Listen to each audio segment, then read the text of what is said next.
Driver Jamuna, film yang menceritakan tentang kisah seorang TTTT yang merupakan sopir taksi online bernama Jamuna, di mana suatu hari dia narik 3 orang penumpang yang ternyata seorang pembunuh bayaran dong.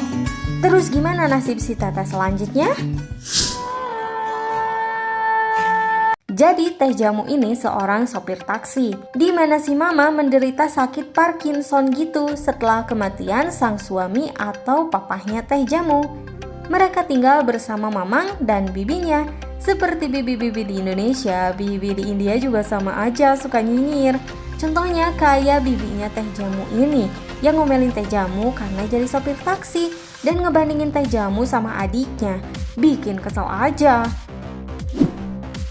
Sebelum pergi bekerja seperti biasa, Teh Jamu akan menemani si mama dan merawatnya sampai mbak perawat datang. Di Jalan Walajabat baru aja terjadi kecelakaan akibat si pengemudi dan penumpangnya yang berantem. Sedangkan Rahim lagi melakukan pengintaian terhadap mantan Menteri Maragaravelu yang lagi cari muka sama warga.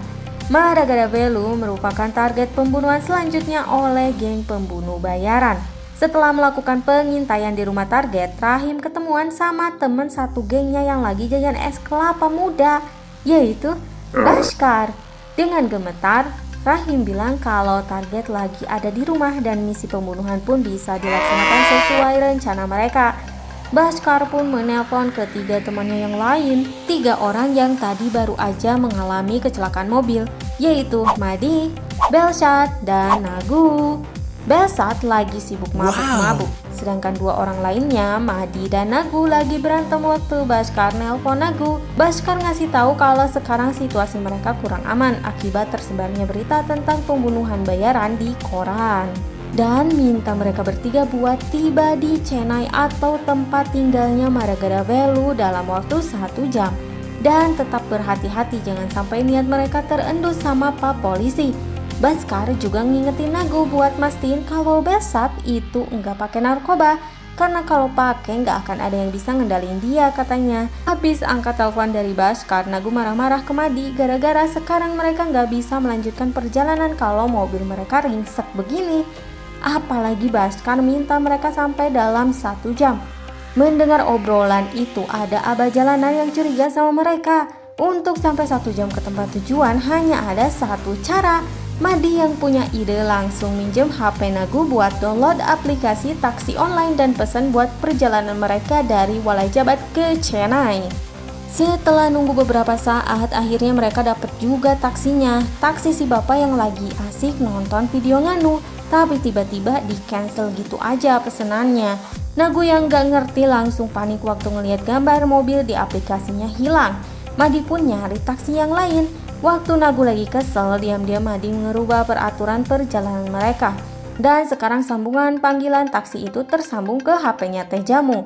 Teh Jamu pun menerima order itu. Dia mulai menyalakan mesin dan gak lama kemudian, pas nyampe di tempat tujuan, Teh Jamu ketemu sama abah jalanan yang kayak ngasih peringatan gitu ke si Teteh. Ngeliat ke arah calon penumpangnya, Teh Jamu jadi rada ragu gitu waktu ngeliat salah satu penumpangnya lagi asik mabok-mabokan. Dia pun berniat membatalkan order itu, tapi Nagu yang udah keburu lihat sopirnya cewek mau manfaatin itu. Dia nyuruh Madi buat nyegah Teh Jamu pergi. Madi bilang kalau dia adalah petugas catering yang sedang menganterin catering ke acara pernikahan dan mereka buru-buru banget harus pergi. Dan tadi rem mobilnya blong, makanya bisa nabrak itu. Madi dan kawan-kawan udah coba benerin mobilnya tapi nggak bisa katanya. Madi pun memohon-mohon ke Teh Jamu. Di ruang investigasi lagi dilakukan investigasi pada salah satu anggota pembunuh bayaran yang ketangkep. Di mana di sana lagi disiarin CCTV pembunuhan pada anak dan menantu dari seorang jenderal kepolisian. Awalnya si bapak nggak ngaku waktu ditanya dia kenal nggak sama orang ini atau enggak. Tapi lama-kelamaan dia ngaku kalau katanya dia ngebunuh si anak jenderal itu karena diam-diam si anak jenderal suka ketemuan sama istrinya. Balik lagi ke geng pembunuh, pada akhirnya Teh Jamu nerima orderan itu juga. Madi nemuin koran berita tentang pembunuhan yang tadi disebutin Bhaskar. Gak lama dia dapat telepon dari Bhaskar yang marah karena mereka naik taksi online. Gimana kalau ketahuan? Apalagi sekarang polisi lagi ngintai mereka. Nah, gue mastiin kalau perjalanan mereka bakalan aman-aman aja. Perjalanan masih berlanjut sampai mobil Teh Jamu belok arah. Nagu yang kebingungan kenapa si Teteh belok langsung minta Teh Jamu berhentiin mobilnya. Ternyata Teh Jamu mau jemput penumpang lain. Mahdi juga nanyain kenapa Teh Jamu jemput penumpang lain. Teh Jamu jelasin kalau di aplikasi mereka pesan pesanan yang siap berbagi penumpang gitu. Dan Mahdi baru menyadari kalau dia tadi salah pesan katanya. Dan calon penumpang selanjutnya adalah si AA yang mau jadi komposer musik. Nagu sempat minta si AA buat nyari taksi lain dan gantiin uang dia. Tapi si AA nggak mau karena si AA juga buru-buru katanya. Akhirnya mau nggak mau mereka pun berbagi. Dan perjalanan pun berlanjut. Manikam, putra dari Pamaragada yang baru tahu kalau ada ancaman pembunuhan buat ayah tercinta minta geng Chennai yang dipimpin oleh Tapas buat berjaga-jaga di depan rumah dan meminta menambah pasukan. Dia juga meminta semua orang buat mastiin kalau si ayah hari ini nggak keluar rumah karena keadaan yang darurat. Ngeliat Tapas yang lagi ngobrol sama Manikam bikin Rahim ketakutan. Mereka lagi mengintai. Rahim yang kenal Tapas merasa bahwa sekarang bukan waktu yang tepat buat mereka menjalankan misi karena dia yakin kalau Tapas sudah tahu tentang misi mereka yang mau ngebunuh Maragada Velu. Bhaskar nelpon pengacara yang merupakan bos mereka. Dia bilang bahwa keadaan sekarang lagi nggak baik karena banyak orang kaya mereka yang berjaga di rumah sang mantan menteri. Tapi si pengacara minta mereka buat tunggu aja karena pasti bakal ada momen yang tepat buat menjalankan misi mereka. Manikam meyakinkan ayahnya kalau keadaan beliau lagi gak aman karena bakalan ada yang ngebunuh dia.